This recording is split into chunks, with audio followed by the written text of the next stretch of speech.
Good morning, everybody, and welcome back to another Bates Botanical Bootcamp. My name is Austin Lowen, and I work here at Bates Nursery and Garden Center here in Nashville, Tennessee, Zone 7B. Okay, and today our topic is shade-loving evergreens. Mostly shrubs, by the way, okay?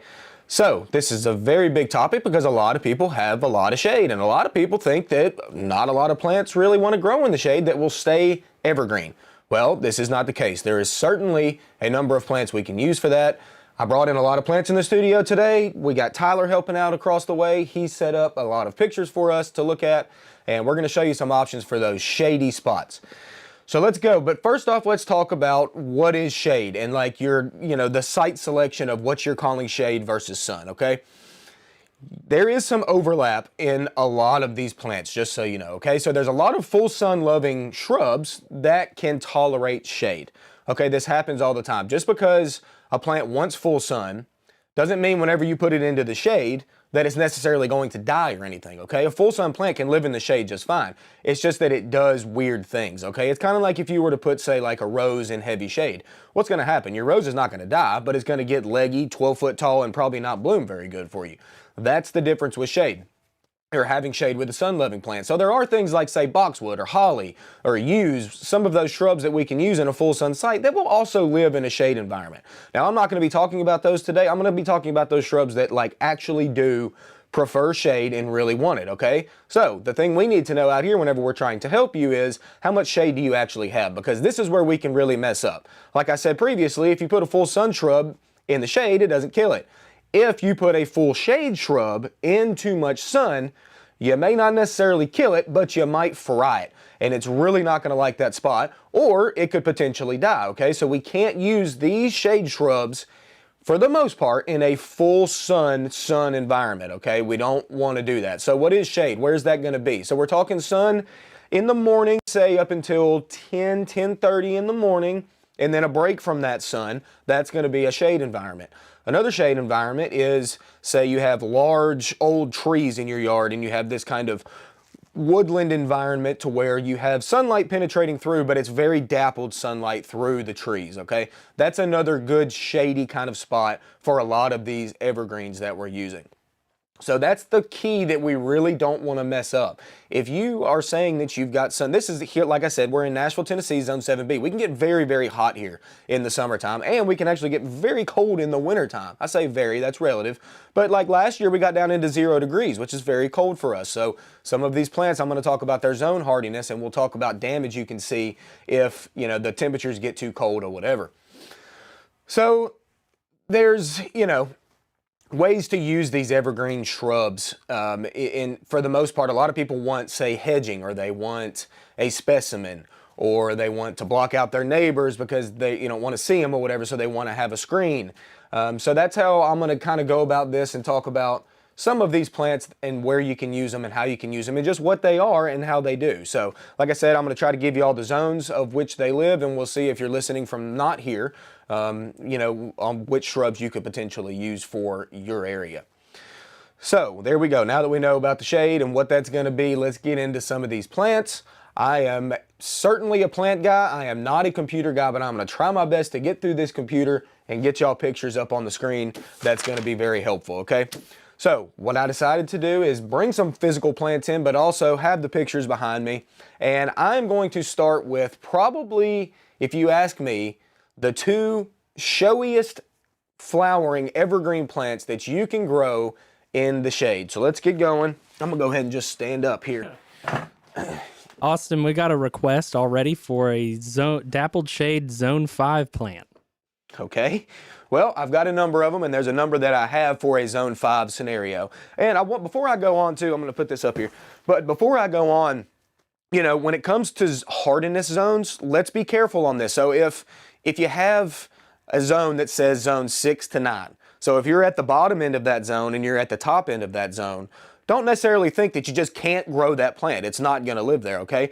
If you find the right site, and if you're in zone 5 and you've got a zone 6 plant, but you have that spot that you found at your house that you thought, you know what, it's a little bit warmer right there. It stays a little bit, you know, it has a little microclimate or something. It's tucked into a brick wall with some shade. Like, you could potentially use some of these plants. So like I said, the zones I'm going to talk about are what's recommended, but we can fluctuate a little bit from that. So we'll get into that a little bit more here soon.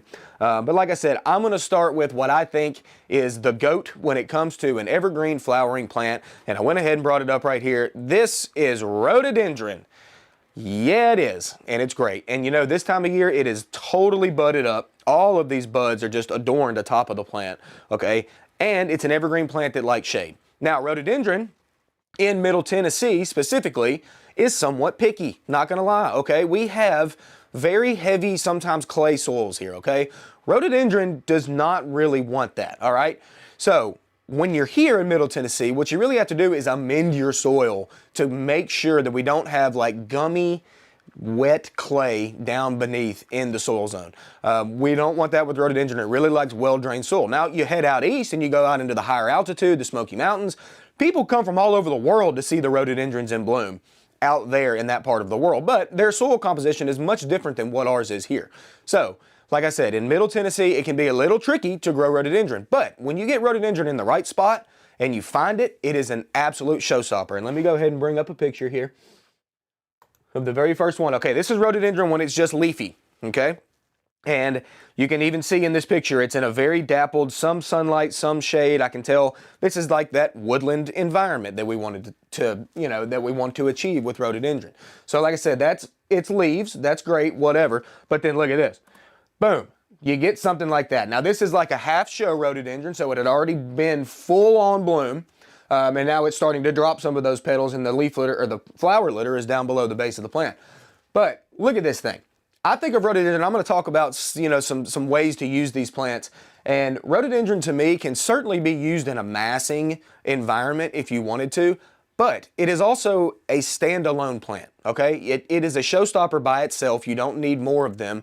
You don't even need complements around it. You know, you've got a few little ferns, some liatris looks like right there down with it, but you don't even need that. Like, that is the show. And that's what we want whenever we're talking about a shade-loving evergreen. And that thing has gotten big. Now, rhododendron is fairly slow to grow, do know that.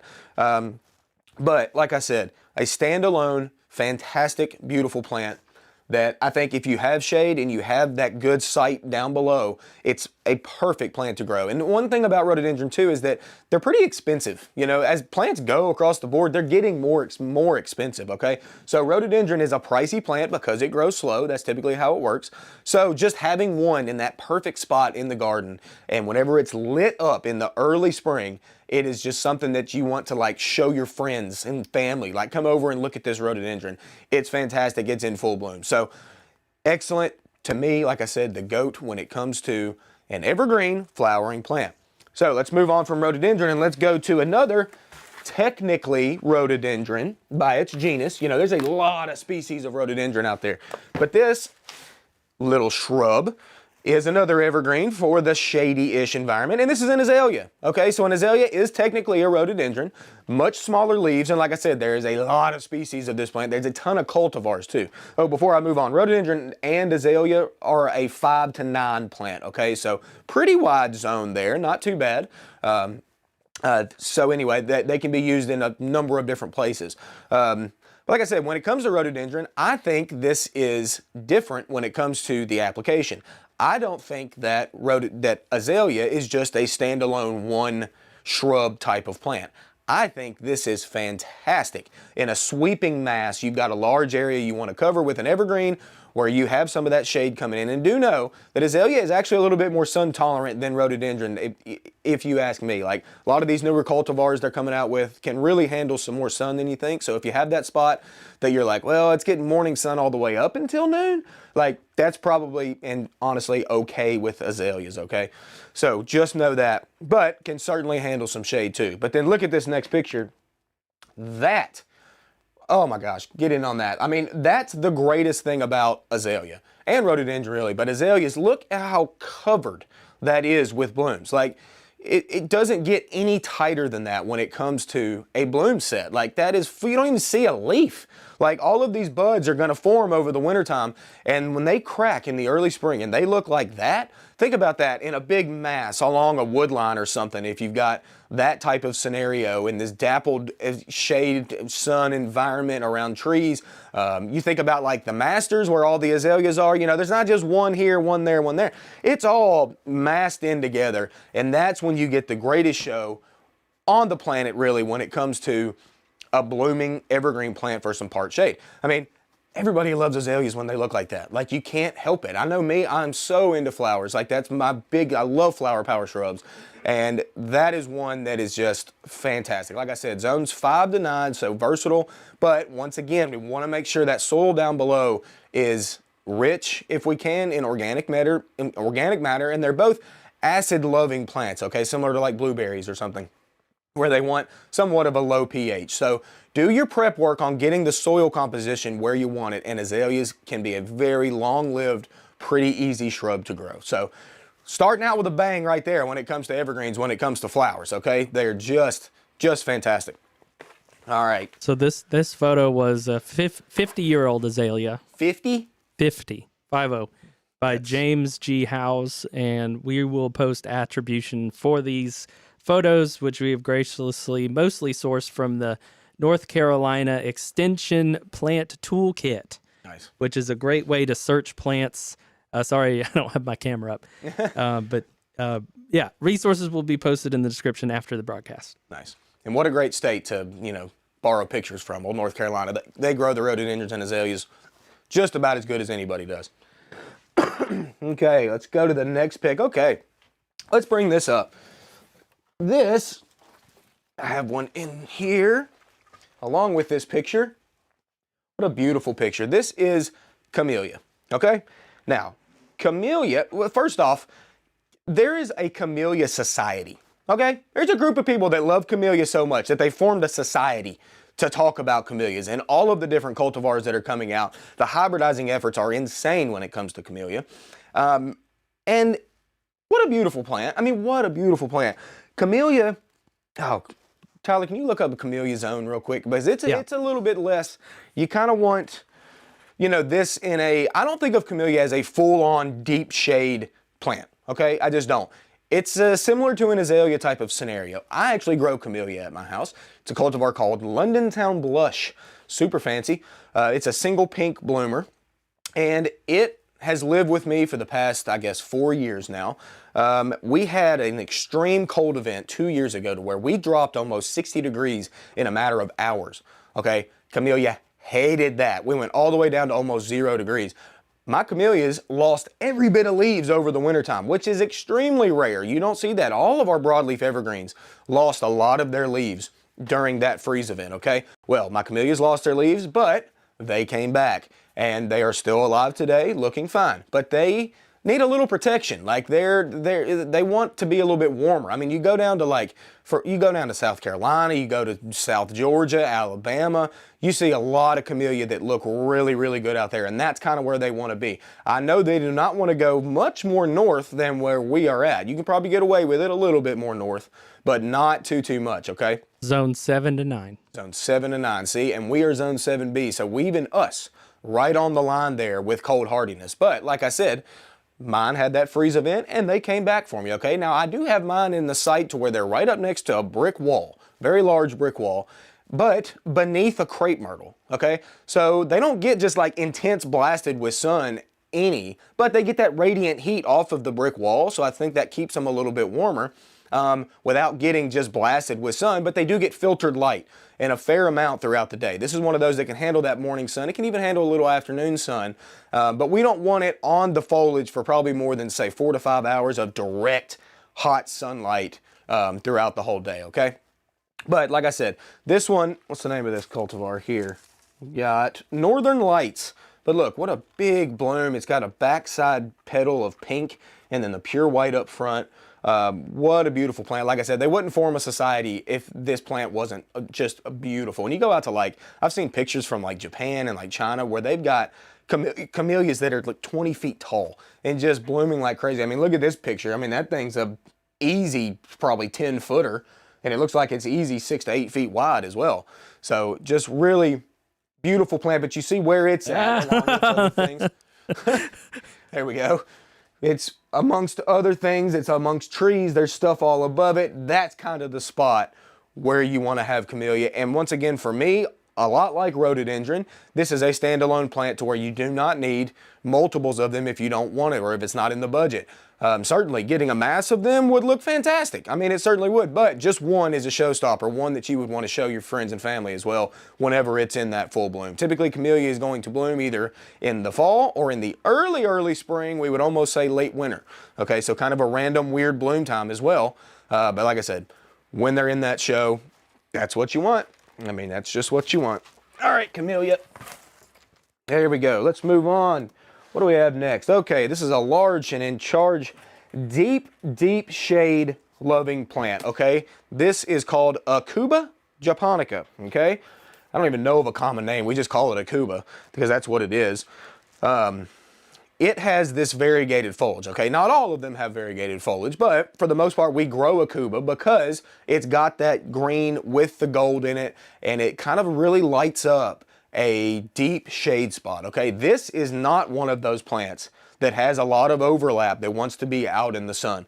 Doesn't, okay? If you buy an Aucuba and you put it in a spot that you think is shady, but it ends up getting more sun than you think, what you'll see first, these topmost leaves will go black. I mean, black is the color that they go, and they just are like, just getting blasted by that sun. They don't want it. They turn black, and they look awful. We do not want that. We really want this, especially here in Nashville, we want this in a deep shade environment.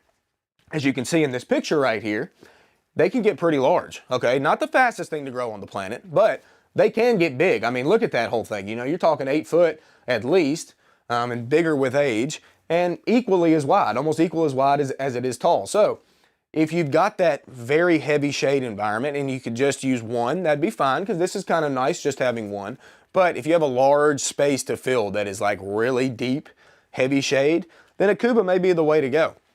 Not as cold hardy as some. This is another one to where a couple years ago when we had that freeze, Aucuba looked awful. Lost every single leaf, lost a lot of its stems actually too, and a lot of its growth. You know, y'all, just so you know, most of these plants came back for us that lost their leaves. They didn't necessarily die. Some of them did, but if you waited long enough, a lot of them came back for you. So even with the broadleaf evergreens that are supposed to stay evergreen, if you for some reason has a nasty winter and they decide to shed some of those leaves, wait it out until spring, because what happened with Aucuba is a lot of that regrowth came from the root system and came back and filled out as a nice shrub as well. So just know that. But Aucuba's zone is like 6 to 9, and I even wrote on my paper 6 to 9-ish, because like zone 6 is pushing it just a little bit. You can certainly see some damage, but like I said previously, if you have a little bit damage on the topmost leaves, give it a minute. You can probably cut those leaves back a little bit, and then, you know, in the springtime they should reflush for you, okay? So the biggest reason though to grow Aucuba is because of that variegated splash on foliage for that deep heavy shade that really can brighten up that shade spot where if you don't just want plain green, you know, if you have green everywhere and you want a little bit of difference in color, grow Aucuba. And for that deep heavy shade, okay, no full on sunlight for this guy if we can help it. Hang on, Austin. I'm going to try and get a shot of the plant. Cool. Where should I move it? I got it. Go. There's the foliage. Yeah. Take a leaf off. I mean, it's just pretty, you know? It's got all sorts of yellow color in there. And you know, for a lot of people, like, you either love yellow or you hate it. Like, a lot of people will look at a plant that's got some yellow in it and they'll be like, oh, that's chlorotic. It looks like it's sick and it's gonna die. Well, some people absolutely love the variegated foliage, so that's just based on you. But for that deep heavy shade, Aucuba is a good one if you like the yellow variegation. Okay, let's move on. What we got next? Oh, I love this little plant. This is a plum yew. All right, Y-E-W-U, okay? Plum yew, Cephalotaxis is the genus of this plant, similar to Taxus, which is the regular yews. These ones are a little bit different, similar in kind of what they do. But it's just, what do I think of when I think of Cephalotaxis is, it's a good space filler plant, okay? You got a big area. All right, and we're talking about some dappled light. This one's more of that not deep, heavy shade, and honestly can handle a lot more sun than you think, especially if you're more up north than us. And by the way, if you do live up way more north than us, then a lot of these plants I'm talking about probably could handle more of your sunlight. It's just here in kind of the mid to south, mid-south or whatever, is like we can get pretty intense in our summertime heat. So just know that. But do know Cephalotaxis can take more sun than you think. But I brought it in here today because it is a needle-like evergreen that can handle that shade, okay? So for me, like I said, you've got a big oak tree, been there 60 years, and you got this huge pine straw bed that you've created around this tree, and you really want to just fill it up with plants. You want to add perennials, flowering plants, but you need that kind of backbone, space-filling evergreen to kind of keep your eye to the green, have it all green in there with little pops here and there. This is what I think of when I think of plum yew.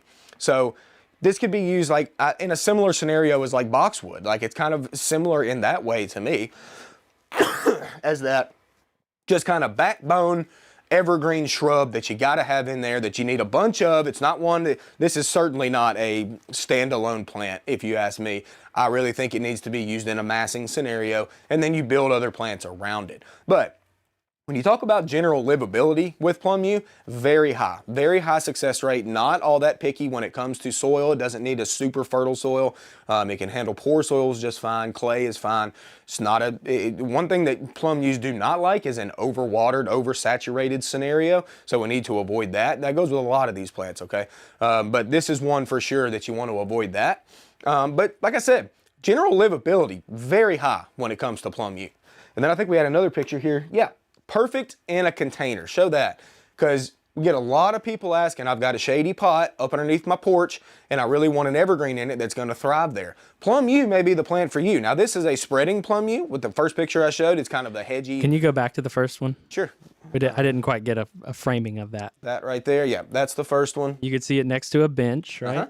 Just kind of low, sprawly, spready little guy. They call them spreading yews. And this one does have that habit. It's that wide growing kind of plant, but a really good texture, okay? Really good green, works well in that scenario for sure. And then we move over to this next picture, Tyler, that I was showing, and that is the container that is an upright growing plum yew.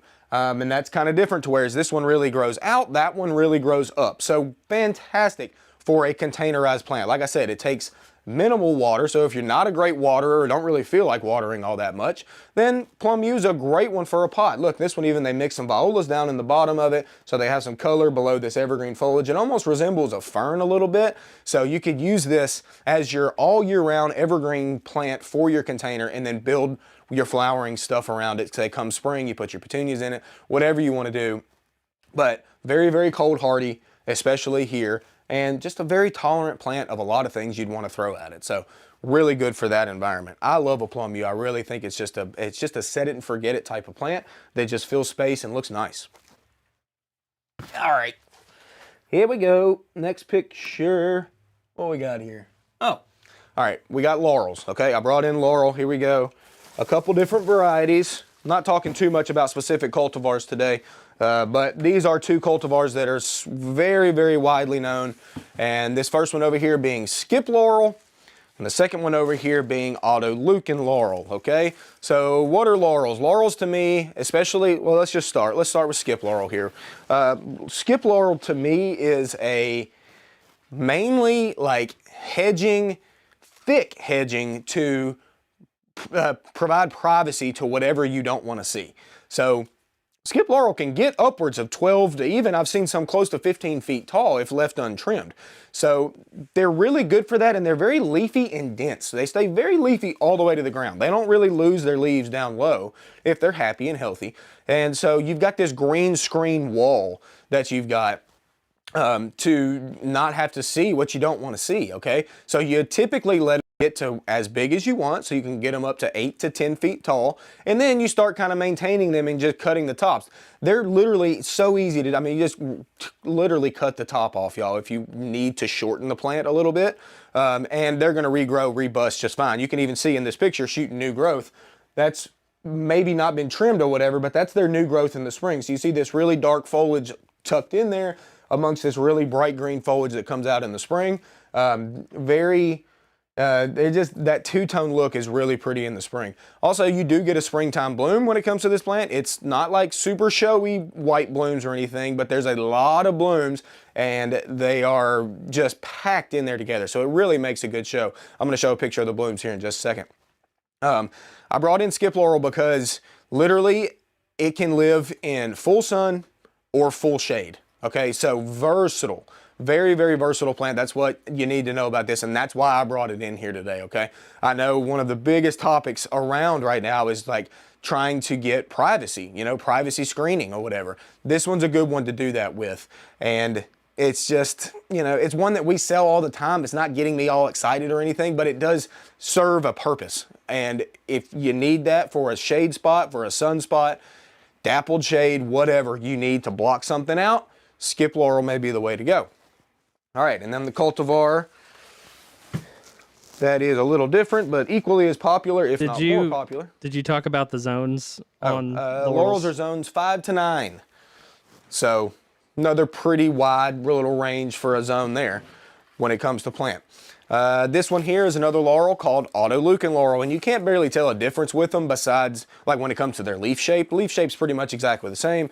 Skip laurel might have a little bit more linear, longer leaves, but not much. The biggest difference you see with Otto Luyken over skip is that the width is much different. Okay, so let's get a picture up real quick of this, and this is a great picture of them in their full spring show. Okay, all that white you're seeing is all the flowers that are adorned the top of this plant.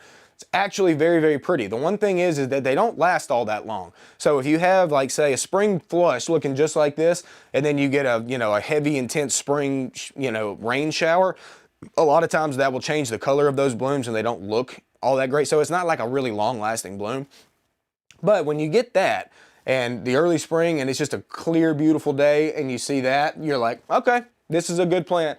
And I think of Otto Luyken laurel differently than skip is where we put this as like kind of that foundation plant on your home, okay? So if you've got a, say you've got a side of your house or something that's like got a brick wall down it, and that's the side where it really gets a lot of shade and you don't really know what to put there. You want something that's just kind of easy and you just want it to be a hedge, say 4 to 5 feet tall, equally as wide, and you just kind of want something down there, maybe to hide your trash can or something at the end of it, or your AC unit or something. You don't want people to see that when you first come in. Otto Luyken's a good choice for that, okay? So once again, it's a laurel. It can handle full sun to full shade. It really can, okay? Now, when they're in the full sun environment, make sure you keep them a little bit more moist. And one big thing we need to know about laurels in general is that you do not want to overhead irrigate laurels at all, okay? Up north may be a different scenario, but down here in Middle Tennessee, we have a fungal issue with laurels called shot hole fungus, and it literally looks like you shot it with a shotgun, and it's got all these holes in it, okay? Out of all the plants we sell here at our nursery, which is a lot, by the way, laurels are the only plants that we don't overhead irrigate. We drip water directly to their root system, okay? So if you've got an existing irrigation system to where you have those pop-up sprayers that are spraying all the foliage, don't use laurel. I mean, seriously, just don't use it. You're gonna see issues with that fungus and you just shouldn't do it. Now, if you don't have an irrigation system at all or you've got a drip system, then laurel can be the great option for you. So, like I said, not one that's just gonna knock you off your socks when it comes to like, you know, a really cool plant or anything, but it offers a function, and sometimes that's all we need when it comes to plants. We just need you to be good and do what you're supposed to do. Hide that trash can for me. That's all I want, and not have to do much after that besides a little bit of trimming if it starts to get too big for you, okay? So there you go. Good old laurels, 5 to 9, zone 5 to 9 laurels. A good seller for us. I mean, we sell a lot of them because they provide that function and they're fairly easy. All right. Moving on from Otto, what do we have next? Okay, we've got Illicium. Have you all ever heard of Illicium? It's kind of a different little plant. Oh, I brought one in today. Some people call it anise, A-N-I-S-E. And this is a fairly specific plant, okay? So the picture we brought up right here is called Florida Sunshine, and that is a cultivar that is probably our most popular. I didn't bring it in today. I probably should have, but I didn't. But I brought in just the regular straight species Illicium that we have right here. And Illicium is, what did I write? Illicium, okay, so Illicium is zones 7 to 10. All right, so it is right on our line, okay? Now, we sell Illicium, and it certainly likes the shade, and what's different about Illicium a little bit is that it likes kind of moist shade, like kind of consistent moistness, okay? Like it's okay with that. But it is a little cold temperamental, okay? So understand that. If you're up more north than where we're at, you're not going to be able to grow Illicium very well at all. But Illicium's kind of cool because if you take a leaf and you break it open and you smell it, it is, like pungent with its I wouldn't say odor because it's not bad. It's kind of like licoricey a little bit. But so it's got that going for it a little bit. Once, if we ever like prune these at the nursery, it will like just explode the place with scent, okay? So do know that. This plant can get large, all right? Especially in those lower zones, or in those higher zones, I should say, in the warmer areas, can get very large. I mean, you could talk about a 12-footer probably, easy, and probably equally as wide in its kind of native range. So one thing you do need to know, though, if you are in the Nashville area, if you want to grow Illicium, like I said, it wants that kind of moist shade environment, which there's areas that have that around here. Just know that over the wintertime, a lot of what you see is going to be tip dieback, okay? This is what I call it, this is what it's called, and that's just literally, it's too cold for it on the tipmost parts of the leaves. Those leaves will start to look really rough. They go this like, literally like this whitish color whenever you can tell they're not having it. So what we do and what I recommend over the wintertime is that if you can stand it, which I know it's hard for some, it's very hard for me too, because I'm kind of a tidy gardener. I don't like to see things that are not looking good or whatever. But if you can hold on and keep those yuck mush kind of looking leaves on top of the shrub until spring, and then once we get ready for the spring flush to happen, that's whenever we cut all that back, and then you will see a reflush. So from what I've observed in Middle Tennessee is that these plants don't really die necessarily all that often, but they have died back, okay? So there's one thing that you got to know about it. You know what's another fun fact about Illicium is that they bloom this little red bloom that's like down. Some of them bloom white, but a lot of the regular ones just bloom red, and it's like kind of turned down. If you get in there and smell, so the leaves smell pretty good, okay? The flowers smell like dead fish. Just gonna throw it out there, okay? So if you really love a shrub that smells like dead fish, Illicium is for you. No, I'm just like, I mean, it's not like it fills the air with dead fish scent or anything. It's not like that. It's just like if you really get in there and smell it, it's like not good to me, okay? So not the reason to grow Illicium. The reason to grow Illicium is if it's in that kind of protected, moist shade area, okay? So the old dead fish shrub, can't beat it. Maybe not next to a shady patio. Yeah, where you're going to be sitting. But like I said, it doesn't like waft in the air or anything. No. It's just like it's very close to the plant. You got to get close to it, but then you're like, whew, that is rough. All right, moving on. Oh, but while we're here, that Florida Sunshine, that is a like chartreuse colored cultivar that's like you would almost call golden, or probably would call golden or yellow. Very attractive in that moist spot that's in the shade that will certainly brighten up that spot with that really good pop of color. So that's a pretty cool cultivar. I really like that one. Illicium parviflorum. All right, what do we have here? Okay, switching over to another plant that's kind of random, but it is evergreen and it is called osmanthus, okay? You know what's funny is we've had this osmanthus in the greenhouse and it's been kind of protected over our past few nights. I brought all my plants last night and brought them outside the studio here, and I left them outside. Didn't even like think about it. I was kind of in a rush. These tender growth up top on osmanthus like got very chilly last night, and it does not like me this morning. So these leaves are probably only gonna get worse. So what I'm gonna have to do is go back in and cut those off to get back to this kind of really hardened off growth that didn't take a hit last night at all. But anyway, let's talk about what osmanthus is. Osmanthus is a plant that is another higher zone plant. 7 to 11 is what you get out of osmanthus, okay? So once again, South Carolina, South Georgia, Northern Florida, all those areas grow osmanthus very, very well. And it's just a large, shade-loving, evergreen shrub, okay? Now, the biggest, by far, the biggest reason to grow osmanthus is because of the scent of the flowers. It is amazing, y'all. It's amazing. I'm not even lying. They are the tiniest little white blooms, but they produce the most intense, just floral display of just scent. I don't even know how to explain it. It's like citrusy, kind of sweet. It's a smell you don't really smell very often.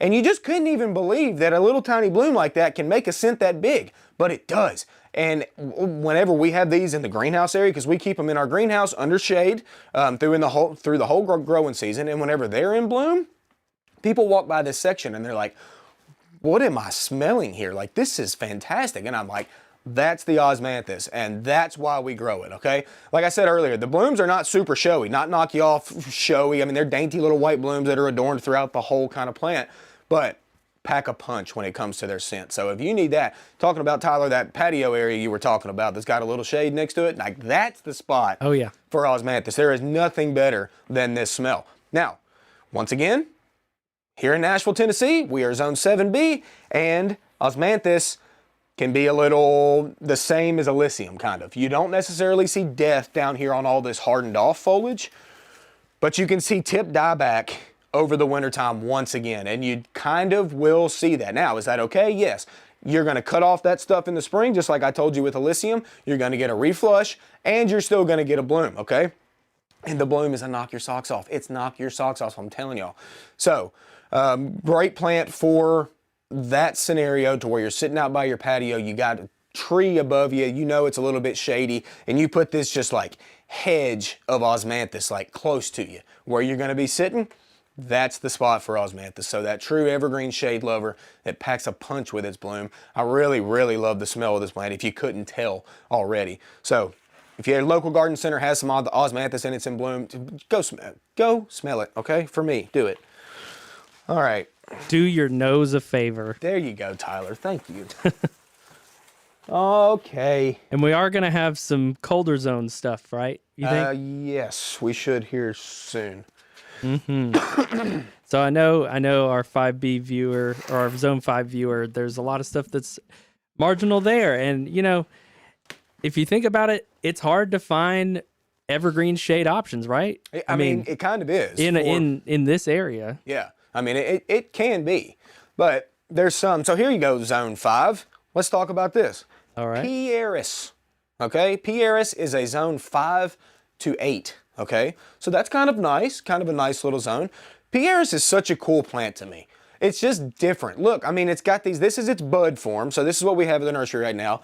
It's set its bud for next spring to bloom in the early spring, which it does. But even when they're in bud, they have this spray effect to them that's just different. It's different than just having foliage, you know what I mean? I mean, yeah, it's nice to have evergreen foliage, but if you have this through the whole wintertime too, that almost resembles blooms, like a lot of people would look at this and be like, oh, it's in bloom. Well, it's not yet. It's only in bud so far. So you get to see this throughout the whole winter on your Pieris, okay? That's fantastic. And then once spring hits, weather warms up, and these buds want to crack, they look like this. And look at this picture we've got up here, Tyler. The white kind of bell-shaped cupped blooms atop of all that foliage right there is, and they hang down like chains, okay? What a beautiful plant in the spring. And this is a variegated variety that we're showing on the screen right here. I just have a regular green leaf variety up here. The variety that I chose today, this one's called Mountain Snow, so it's a white bloomer. There are ones that bloom pink as well, just so you know. Now, one thing I have noticed about Pieris from doing this for as long as I've done it is, at least in our area with our soil composition, Pieris seems to be slow to take and even persnickety for some, I think is the word. Like, I've had many customers over the years come in and say, you know, I've tried Pieris and I just can't get it to live. It's just, you know, it's one of those plants. It's kind of what I call just like slow to take. It's slow to get in that home that it likes and latch in. And it's just slow. You got to be patient with it a little bit. And even if you might have it for a year and it decide not to bloom over the wintertime, like when it's in its youth, okay? When it's getting ready to, or getting into that spot. So just know that. You have to be a little bit patient with Pieris. We have to really pick the right spot for Pieris. I've got a customer, a woman that's very sweet gardener. She's got a lot of cool plants in her yard. I toured her home not too long ago, and she had, not even joking, it was probably an 8-foot Pieris, which in the mid-state area, that is rare to see. I don't get to see Pieris that big very often, nor do I get to see it that often at all. It just, it's people don't know a lot about it, and it's a little bit, like I said, persnickety. She's had hers there for, what'd she tell me, 24 years, I believe she said. And like I said, it had to have been 8 to 9 feet tall, was loaded with flower buds for the spring, and it's been there that long, okay? I have another customer that I talked to that he's had one that says it's over 9 feet tall on the side of his house, and he said it's been there close to 30 years or whatever. So it's like, I know Pieris can live here. It's just that it's got to find that right. The site selection with Pieris is somewhat crucial, okay? Pieris to me is a standalone plant, does not have to be used in a massing scenario whatsoever. Would it look fantastic in that scenario? Certainly, most certainly, but if you're going to take your chances on a plant, especially one that has the reputation that Pieris does, you may not want to buy 5 or 10 of them, you know? You may want to start with one in that perfect spot that's got this dappled sun. This doesn't want shade all day, not a full-on shade like Aucuba was or anything. This is a definitely woodland environment, dappled sunlight through the trees, shade for part of the day, full sun for part of the day.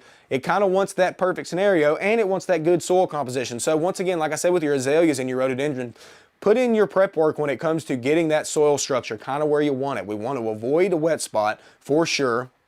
Make sure that we have well-drained soil down below. So if you have to use a soil conditioner to get in that clay and mix it all up together, make it a great, just homogeneous thing, and then plant your Pieris in that perfect spot, it can be great. It really can be great. It's just a little picky, a little slow to get there. But y'all, I mean, come on. Let's go to another. Look at this. Look at that. That's what I was going to forget about. So all of the blooms that are on that, money, just absolute money. Fantastic. All the white that's dangling now, white dangling chains of blooms, looking great. But then look, the new growth on Pieris is vivid red, like very, very good red. So you get a 3-tone experience in the spring. Look at this showstopper. Look, one plant, that's all you need for Pieris. That is a specimen, to say the least, right there. But look, green tucked in, hardened off foliage, white blooms inside of that, and then new growth red atop of this. So you get that 3-tone look in the spring. If you can get Pieris to grow, there is not many evergreen plants that are rivaling that plant when it comes to this stage of its life cycle in that early spring, whenever that happens. Like, there's not much better. There's really not. So worth growing up Pieris if you have that spot. I really, really think it is. That is a beautiful picture, Tyler. Good work. Yeah, that is a Mountain Fire Mountain cultivar. Fire. We sell that one. Yep, they're nice. All right. And wait, did I say Pieris? Yeah, Pieris zone 5 to 8. So there you go. By Jim Janke. All right. Look at this. Okay, I brought one of these in.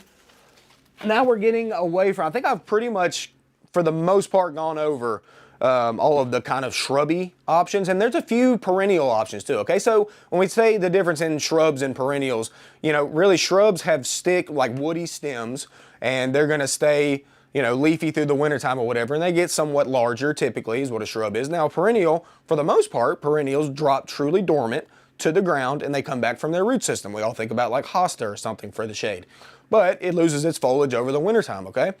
Some of these perennials don't lose their foliage over the wintertime, and this is one called Hellebore, very commonly known as Lenten rose. It is just weird when it comes to perennials. It keeps its foliage through the wintertime, and it blooms at an extremely weird time of year. Like the first thing to bloom is going to be the Hellebore, and that's like literally like late winter. What do people call it? People call it like Christmas rose or something like that. Like it's just like, it's winter rose not blooming at Christmas. Winter rose. Winter rose. It's not blooming at Christmas time or anything, but it's like the earliest of early to bloom, okay? And this is a very low ground cover option to mix in your perennial bed that has these cute little blooms. Those are pink, some of them are white. The original kind of blooms on Hellebore before they started really hybridizing was kind of this like greenish color, which is not necessarily my favorite. Like I've got green foliage already. I don't necessarily need a green bloom with that too. You know, I want some difference in that. And the only other thing that kind of annoys me when it comes to Hellebore is that, yeah, its flowers are beautiful, don't get me wrong, but they're turned down and like tucked into the foliage. So that just bugs me a little. I mean, I'm being a little nitpicky right now. He is. But because they are beautiful, don't get me wrong, but I want the blooms up. I want them looking at me, you know, but they're not. So just deal with that. The blooms are going to turn down on you. But for a shady, big area that you need something to stay kind of low, and Hellebor's still somewhat, fairly inexpensive because it is a perennial, mainly grown and sold in 1-gallon containers. A good one to get a big mass in, and especially if you want something, say you've got plenty of summertime flowering shrubs or perennials or whatever, and you need something that's blooming at that really weird early time of year, Hellebore is the way to go. And look at that zone 3 to 8 for Hellebore. That is the Christmas rose. Yes, and that is one of the widest zones you could probably have, or that I'm going to talk about right now. So versatile for plenty of people across the country. As long as you've got that shade, they can handle a touch of sunlight. They can do some morning sun environment. Totally fine with that. And up north, like probably up in that zone 3, I bet they could handle full sun. I don't know. I ain't never lived up there, and I don't want it because it's too cold for me. But I would say that way up there, Hellebore can probably handle more sun than what it can down here in Nashville, Tennessee. So for us, we need this in that shady environment. They can even have shade all day. I mean, honestly, they really can. And they're going to bloom in the early spring whenever nothing else is. So there you go, Hellebore. I wish your blooms would stand up for me, but it's not how it is. It's just it's not how it is. All right, moving on. Oh, okay, I didn't have one of these at the nursery today, but this is a Christmas fern, and I forgot to get the Christmas fern zone, but I know it's probably a pretty wide one. It is an evergreen fern here. It is a native, which is kind of nice. It lives in our woods. Excuse me, at any time, you can go into the woods in Middle Tennessee, and you will certainly find Christmas fern, okay? So zone 3 to 9. Zone 3 to 9, look at that zone range. I mean, that's a good one. So beautiful. That's native to probably most of the country. And it's just a good little evergreen fern. I mean, why do we grow ferns, really? I think we grow them mainly for texture. I really think their texture is cool. It's a very old plant, They reproduce from spores, not from seeds, so that's kind of cool. And they just kind of slowly, not take over areas, but they slowly colonize areas in the woods. So deep, heavy shade for Christmas fern is fine. Dappled shade, dappled sun, totally fine for Christmas fern as well. If you want a fern that's going to last through the wintertime, say in a container, Christmas fern may be the way for you. Now, I'm not going to sit here and lie to you and say Christmas fern just looks absolutely picture perfect through the whole wintertime, okay? Some of its older foliage needs to kind of be cleaned up a little bit because it can get a little, here anyway. Like I mentioned earlier, we're a very fungusy, buggy state, okay? A lot of that going on here. So if some of those leaves get tired on you on the outermost part of the plant, you can prune off some of those outer leaves and then still use that plant for your container through the wintertime. So like I said, ferns are used for their texture, used for the shade. We want good, well-drained soil. They can stay fairly moist, but we need it to drain well, okay? So let's try to mimic that, like, Washington environment. But honestly, we don't even have to, because like I said, they're native here in Middle Tennessee, living in our woods just fine with our soil composition, just fine, okay? So there you go. Christmas fern, very low ground cover type fern, doesn't get very tall at all. Good for that scenario. And then we brought in this, which is our cast iron plant. Hey, I had one of these. Let's bring this up. You talk about texture. Look at that. I mean, that's really good texture for a shade environment. And this is a very broadleaf perennial, okay? Almost sword-like foliage that truly stays evergreen through the winter. Now, like I was talking about with the Christmas fern, now this plant is picture perfect for what we have right here at the nursery. But in your garden in Middle Tennessee, a lot of times what you'll see is these older leaves here on the edges start to get a little bit of, they might have some brown tips, they might get a little dark in there, they might even go yellow a little bit. Those can be cleaned up before wintertime. Just go ahead and snip them, get rid of them, lessen the plant a little bit, but then you'll keep this clean green foliage on the inside of this plant and it will stay up through the wintertime as well. Now, great for a shade bed, like mix it in with your hostas. Let's look at that zone. Zones 7 to 11, okay? So they don't want it much colder than what we've got here. But if it's in that zone, it will stay up and truly evergreen. Like I said, this is evergreen for that shade area when you got hostas going dormant. You've got, a steel bee going dormant. Whatever you got in your bed, you got all that color elsewhere, and you just need some green filler material for that shade spot. Cast iron plant may be the one for you. Now, like I mentioned earlier, the texture of this plant is fantastic for mixed containers, okay? Your wintertime mixed containers, whenever you come in and you say, I'm tired of growing pansies every year. Like that's all I got is if you want color or whatever, and you're like, I need something else in there. I need, maybe my ornamental kale is not making it through the winter like I want it to. Use cast iron plant, y'all. I did a mixed container for a guest last year, and we mixed in this with some heuchera, mixed in some heuchera with it, and I mixed in hellebore with it as well. It turned out to be a beautiful little container for the wintertime whenever she had nothing else to look at. This was up, and this was kind of that tall, kind of plant in the background that's going to stay green, and then we mixed in stuff out in front of it. So really, really love this plant for a container through the wintertime with that shade environment. So there you go, zone 7 to 11 with this plant, so not much colder than what we want here. If you see a little bit of tip burn over nasty winters or whatever, just go in and you take the whole leaf. You don't just like cut half of it. You'll take the whole leaf whenever you prune. Then in the early spring, you'll see a bust from the root system and it will create a whole new plant. So good one for that. Another perennial plant for the shade. All right, and I think we might have one more, okay? We're gonna end on this one. Forgot to bring this. This was a last minute move and I kind of forgot to bring this one in. We have one here at the nursery. We have a few, but didn't bring it in today. So we'll have to go by this picture. This is a hemlock, okay? Now, a hemlock is a tree. I mean, let's be honest. It naturally wants to be a tree. I think I read one time in North Carolina, don't quote me on this number, but I'm pretty sure it's close. I think in North Carolina, their champion hemlock tree was like 220 feet tall. Something insane. It was over 200 feet, okay? Like I said, don't quote me on the exact number, but I know it said over 200 feet. So let's be clear. This plant wants to be a large growing tree, a large growing conifer. Hemlock is that, okay? But can we use hemlock in a different scenario?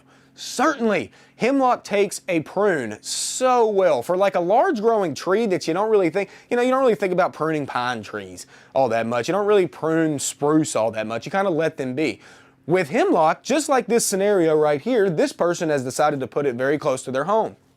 And it works very well in that scenario, although it's gonna have to be pruned. But like I said, hemlock prunes up so well. Back in the day, and even in the UK a lot, I know they do this, they use hemlock as literally shrubs, okay? So they'll let them get up to this 3 or 4 foot tall, and then they'll just start topping them for the rest of their life. And you've got this cool textural, plant, that you just don't think of very often. Like if you don't know hemlock, look at the foliage of it. It's just got cool texture. It's very kind of layered in there together. It's very fine textured. It's one of my favorite conifers. It's a great texture plant. Great to cut on some of those and use them for like, sticking in a vase for like a wintertime little arrangement or whatever. Like they add really good texture for that. But like I said, they can be used in this type of scenario. Now don't get me wrong, hemlock can handle full sun all day long, totally all day. But there's coming out with cultivars nowadays that stay much smaller and they're not supposed to get near as big. But I talk about hemlock because it's a needle-like evergreen conifer that can handle pretty heavy shade, like heavier than you would think. So that's kind of cool to me, and that's why I brought in hemlock here. And like I said, there's newer varieties out there that are gonna stay smaller for you. And look at that, I mean, that zone going all the way, zone 3 all the way to 7. Okay, so it doesn't want it much hotter than what we have here. They're native here to Middle Tennessee and East Tennessee, hemlock is, so they're fine here, but don't want to go much further south with hemlock. But just cool, I mean, just something you can use, like, what's that variety? It's like Golden Duke or Golden Duchess, I think. That's a variety that is being bred to stay much smaller. And like I said, it's a needle-like, cool textured plant that can handle the shade. So there you go, there's hemlock. And I think that pretty well, yep, that wraps it up. There is other options, guys, and like I said earlier, I'm gonna sit down, that was a lot. There is overlap, okay? So like I mentioned at the beginning of the thing, if you wanted to use boxwood in a more shady environment, it would certainly work for that, okay? If you wanted to use some hollies, they could work for that. Now they want the full sun. So these are the ones that we really wanted to talk about for those specific shade environments, and they should do well for you. So there you have it. I mean, I hope you got excited about your shade spot, and maybe you found a plant in here that you think, I'm gonna try that. Maybe you're like, hey, you just gave me a challenge with Pieris. I'm gonna go get that and show you up. I hope you do, because I want that Pieris to be as beautiful as that picture was. All right, so anyway, appreciate everybody listening to this. I mean, I hope you learned something. And we're going to continue to keep doing these Bates, what we call Bates Botanical Boot Camps. And we're getting into the winter months here where we get extremely slow, just like most nurseries. So we've got time to kind of get these things out there to kind of help you out with your gardening efforts next spring. And if y'all have any ideas, certainly comment. If you have something you really want to learn about, you want me to tell you about it, or whatever you want, give us some ideas, some topics, and we'll try to make that happen. And we're going to keep these rolling for you through the winter, so keep on watching, and then spring will be here soon. Can't wait, although, winter just started. It's okay. It's okay. We'll see you in the spring. Thank you all so much.